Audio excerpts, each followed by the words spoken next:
ফল প্রকাশের সঙ্গে সঙ্গে শিক্ষার্থীদের উচ্ছ্বাস, কাঙ্ক্ষিত সাফল্য পেয়ে মেতে ওঠেন আনন্দে, যোগ দেন অভিভাবকরাও।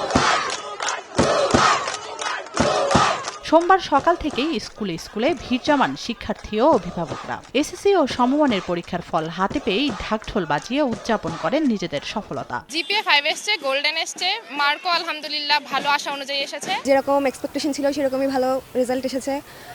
আমার বাবা মা পরিবার সবাই খুবই খুশি। আল্লাহর অশেষ রহমতে সবাই নিজ নিজ জায়গা থেকে যে রেজাল্টটা করছে, that was the best he or she could have given or could have gotten. অনুভূতিটা আসলে অন্যরকমই, কারণ প্রথম বোর্ড পরীক্ষাতে জিপিএ 5 পাওয়াটা আসলে আমি মনে করি অনেক বড় একটা ব্যাপার। আমি যেটা চেয়েছিলাম আমি আমার কাঙ্ক্ষিত ফলাফল পেয়ে গেছি আলহামদুলিল্লাহ। টাইফুন ফ্যাব্রিক কেয়ার,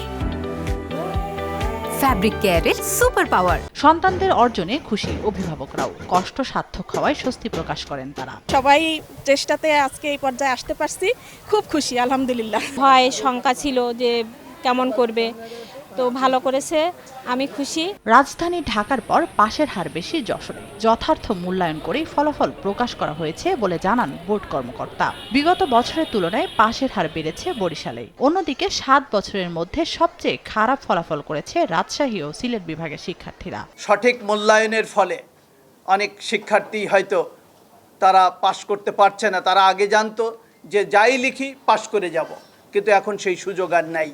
আমরা কোয়ালিটি চেয়েছি, আমরা কোয়ান্টিটি আর চাই না। আমাদের ইংরেজি এবং অঙ্কের মধ্যে ফেল এসেছে বেশি। পড়াশোনায় কিছুটা হয়তো শিক্ষার্থীরা কিছুটা অমনোযোগী, অনেক শিক্ষার্থী ক্লাসমুখী না।